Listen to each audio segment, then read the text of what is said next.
Hello friends. Uttarakhand में वर्तमान समय में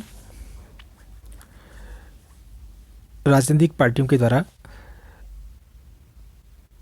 रणनीतियां तैयार की जा रही हैं 2022 में होने वाले विधानसभा इलेक्शन के लिए।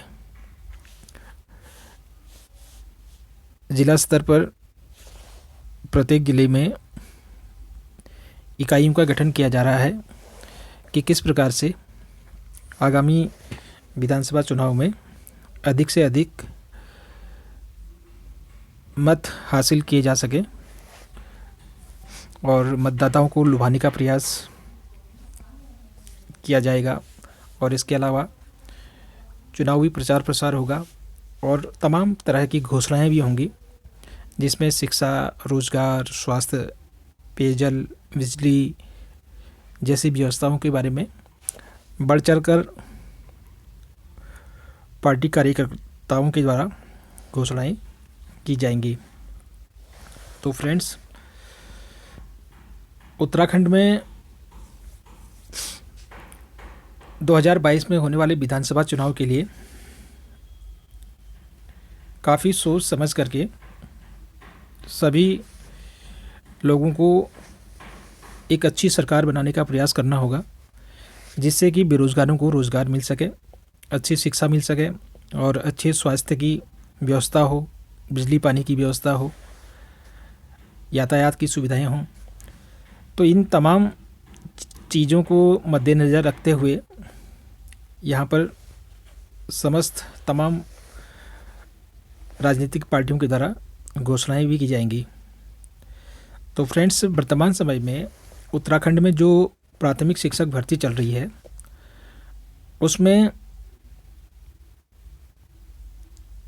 बीएड वालों के द्वारा, डाइट डीएलएड वालों के द्वारा और इसके अलावा अनआईएएस डीएलएड वालों के द्वारा भी आवेदन किया गया था, जिसमें शिक्षा विभाग के द्वारा एक विशेष प्रकार से विज्ञप्ति जारी की गई थी कि अनआईएएस डीएलएड वाले भी उत्तराखंड प्राथमिक शिक्षक भर्ती में आवेदन कर सकते हैं। और उसके बाद अनआईएएस डीएलएड वालों के द्वारा आवेदन किया गया उत्तराखंड प्राथमिक शिक्षक भर्ती के लिए। और कुछ ही समय के बाद उत्तराखंड के शिक्षा मंत्री अरविंद पांडे के द्वारा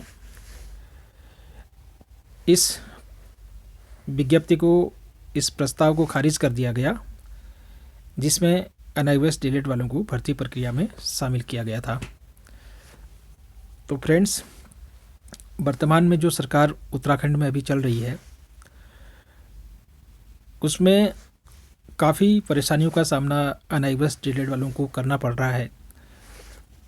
लगभग सभी मंत्रियों को 2-2, 3-3 बार, 4-4 बार विज्ञापन दिए गए हैं, लेकिन कोई सुनने वाला नहीं है। उन विज्ञापनों पर कोई भी विचार विमर्श नहीं किया जा रहा है सरकार के द्वारा। और लगातार 16 अक्टूबर से देहरादून में क्रमिक अनशन जारी है।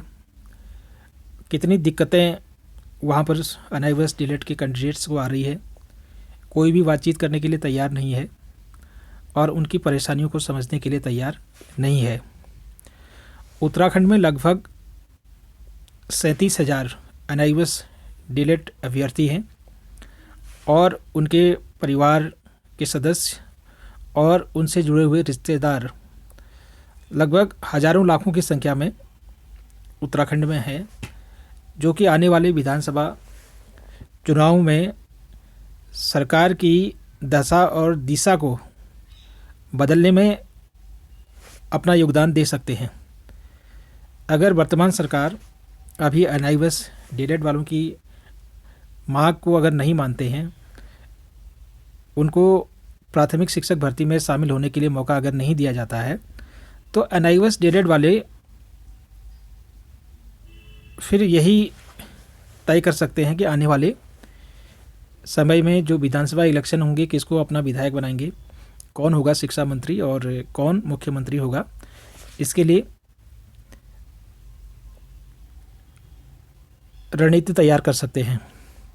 तो फ्रेंड्स, लगातार अनआईएएस डीएलएड वाले रिक्वेस्ट कर रहे हैं, निवेदन कर रहे हैं कि उनको भी उत्तराखंड प्राथमिक शिक्षक भर्ती 2020 में शामिल किया जाए, जिसमें कि शिक्षा विभाग के द्वारा आदेशित किया गया था कि NIOS डीएलएड वाले भी उत्तराखंड प्राथमिक शिक्षक भर्ती में आवेदन कर सकते हैं। तो उस जीओ को पुनः लागू करे सरकार, जब तक कि आचार संहिता लागू नहीं हो जाती है, क्योंकि आचार संहिता लागू होने के बाद फिर संभावनाएं कम हो जाती हैं कि आने वाले समय में किसकी सरकार बनेगी, कौन अगला शिक्षा मंत्री होगा, कौन मुख्यमंत्री होगा, कुछ भी कह पाना संभव नहीं है। इसलिए वर्तमान सरकार के हाथ में अभी है, मौका है। तो सभी NIOS डीएलएड वालों के द्वारा निवेदन किया गया है कि वो वर्तमान समय में जो भर्ती प्रक्रिया चल रही है उसमें NIOS डीएलएड वालों को भी शामिल किया जाए। यदि NIOS डीएलएड वालों की आवाज़ को अगर सुना नहीं जाता है तो इसके लिए आने वाले विधानसभा चुनाव में वर्तमान सरकार को खामियाजा भुगतना पड़ सकता है और बुरी तरह से हार का सामना करना पड़ सकता है। तो इसलिए सभी विभागों की मांग को अभी माना जा रहा है। आचार संहिता से पहले सभी जितने भी विभाग हैं या बेरोजगार हैं उनकी आवाज़ को सुना जा रहा है। तो निश्चित रूप से NIOS डीएलएड वालों की आवाज़ को भी वर्तमान सरकार के द्वारा सुना जाना चाहिए। ये आम जनता चाहती है, विभिन्न राजनीतिक पार्टियां भी चाहती हैं और उत्तराखंड की समस्त जनता भी चाहती है कि NIOS डीएलएड वालों को भी उत्तराखंड प्राथमिक शिक्षक भर्ती में शामिल करने का मौका दिया जाए। तो फ्रेंड्स, ये थी आज की जानकारी। नई और ताज़ा जानकारी के साथ आपसे पुनः मुलाकात होगी और साथ ही साथ आप मेरे चैनल को सब्सक्राइब करें, लाइक करें और अधिक से अधिक लोगों तक इसको शेयर भी करें, जिससे कि सभी लोगों को नई नई जानकारियाँ मिल सके। आपसे पुनः मुलाकात होगी नई जानकारी के साथ। तब तक के लिए जय हिंद, जय भारत।